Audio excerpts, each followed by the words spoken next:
Tokoh Nahdlatul Ulama Pasuruan, Jawa Timur, Habib Abu Bakar Assegaf mengomentari pernyataan Buya Syakur di acara moderasi agama di Markas Besar Polri. Salah satu pernyataan Buya Syakur adalah Islam bukan agama sempurna.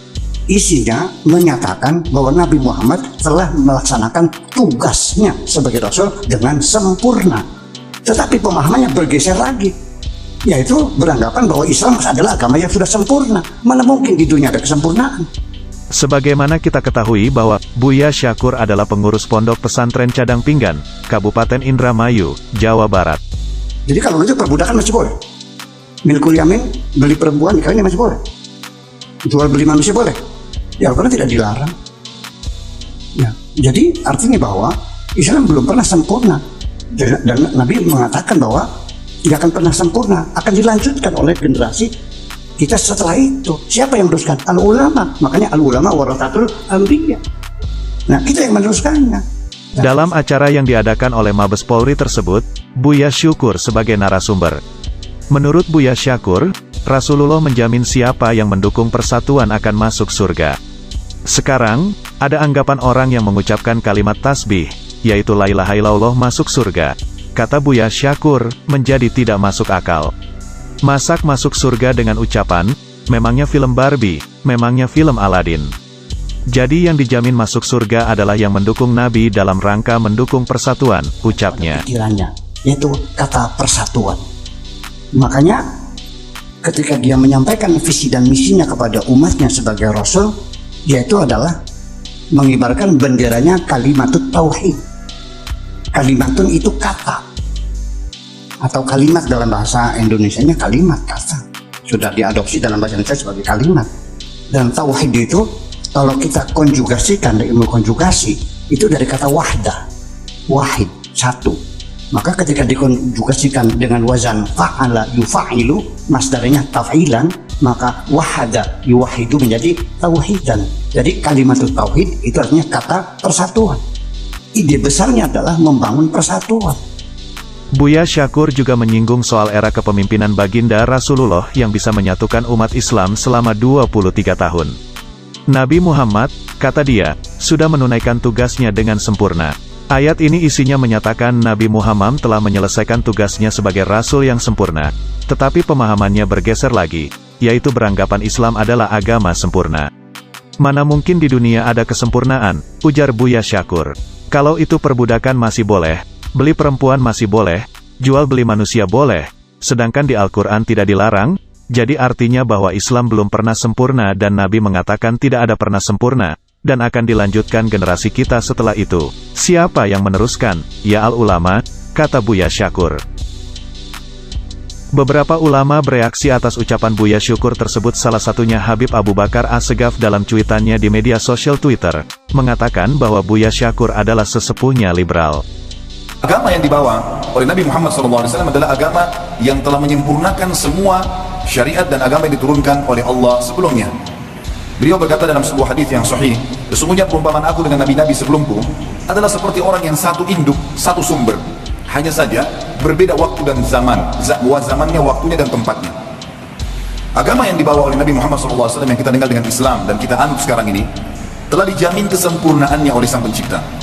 Dalam surah Al-Maidah ayat 3 yang ayat yang masyhur, A'udzubillahi minasyaitonirrajim, setelah Allah menjelaskan jenis-jenis hewan yang diharamkan, di tengah-tengah ayatnya Allah berfirman, A'udzubillahi minasyaitonirrajim, bismillahirrahmanirrahim, al-yawma akmaltu lakum dinakum wa atmamtu 'alaikum ni'mati wa raditu lakumul Islam. Pada hari ini, tepatnya di hari Haji Wada, pada saat Nabi SAW mengerjakan ibadah haji dan setelah itu beliau meninggal dunia alaihi salatu wassalam, Allah mengatakan, aku telah sempurnakan agama kalian dan juga aku cukupkan nikmatku pada kalian. Artinya kalau ikutin syariat itu, yang halal nikmatin, yang haram tinggalkan, yang diperintahkan kerjakan wajib atau sunnah, yang dilarang haram dan makruh tinggalkan, maka nikmatku akan sempurna pada kalian. Dan aku telah ridho Islam sebagai agama kalian, tidak butuh cari yang lainnya. Pertanyaannya, bagaimana kalau suatu ketika nanti tiba-tiba Islam bukan agama yang benar, bagaimana? Ya, ini. Dan dia lagi sakit, tidak sadar. Ya nggak mungkin dong, benar dan tidak mungkin. Anda harus yakin. Berarti Anda sendiri sudah mulai bingung, nggak bisa menjawab. Nggak mungkin, tetap benar, harus begitu dong jawabannya. Nggak bisa diganggu. Nah kalau Anda mendengar itu, berarti Anda sudah kurang yakin dengan agama Anda. Nggak bisa diganggu, Islam kok bagaimana kalau tiba-tiba Islam nggak benar? Nggak mungkin, pasti benar, sampai kapanpun, pasti benar, harus gitu dong. Pasti benar, harus dengan keyakinan, pasti benar. Bagaimana beragama tanpa keyakinan? Yang itu adalah harus. Meyakini agamaku adalah agama yang paling benar, itu harus dalam beragama itu harus betul. Agama itu adalah tersimpulkan di dalam hati, keyakinan, harus yakin. Maka kalau ada orang ragu akan kebenaran agamanya, dia tidak beragama sebetulnya. Apalagi setelah itu berani mengatakan agama yang lain pun kan juga benar ya. Wah, ini tambah salah dia. Kalau Anda ngerti makna keseriusan, Anda pasti paham. Kalau saya ketemu orang Nasrani, seorang Nasrani, kemudian saya akan dialog berbicara dengan orang Nasrani, saya akan tanya, Anda yakin tidak kalau agama Anda paling benar? Orang Nasrani harus berkata, iya saya yakin agama saya yang paling benar. Harus, karena apa? Kalau dia tidak meyakini agama yang paling benar, dia tidak akan membela. Untuk apa saya diskusi dengan dia? Dan semua orang beragama harus mengakui bahasanya agamanya adalah yang paling benar. Itu sudah umum, harus begitu, karena urusan dengan keimanan. Makanya satu kebodohan di saat ada seorang beragama mengatakan semua agama sama. Loh, kok bisa? Orang Nasrani saja tidak pernah mengatakan agamanya sama dengan agama yang lain. Lalu ada orang Islam mengatakan seperti itu, berarti dia nggak punya keyakinan dong.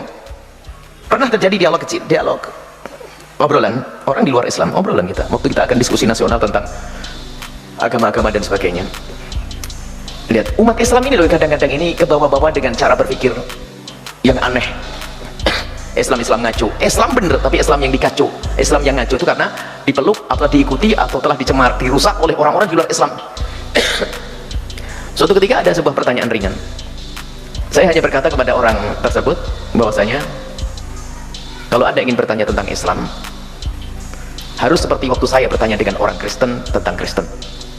Yang Anda tanya tentang Islam harus orang yang benar di dalam Islamnya, agar dia bisa menjelaskan tentang Islam. Sama, saya tidak akan bertanya tentang agama Nasrani dan tidak akan diskusi kepada orang yang beragama Nasrani, kecuali orang Nasrani tersebut meyakini pertama agamanya adalah yang benar, satu, kemudian ilmu agama Nasraninya diambil dari guru yang mengajarinya dan dia agamanya Nasrani. Dan orang tersebut ternyata sebetulnya mengatakan, iya, saya belajar dari guru yang sama dengan saya agamanya. Dan saya meyakini agama saya. Boleh, kalau begitu Anda boleh ngobrol dengan saya. Artinya saya balik, dan Anda jangan percaya dengan orang Islam yang kurang meyakini agamanya untuk berdiskusi. Kenapa? Dia tidak akan bisa bela agamanya. Satu. Yang kedua, jangan percaya dengan orang Islam yang belajar agama Islam dari orang kafir. Karena dia pasti dibohongi. Karena keimanan bagaimana? Nah, dia mikir. Dan sekarang banyak orang Islam belajar agama Islam dari orang kafir. Aneh. Di Amerika,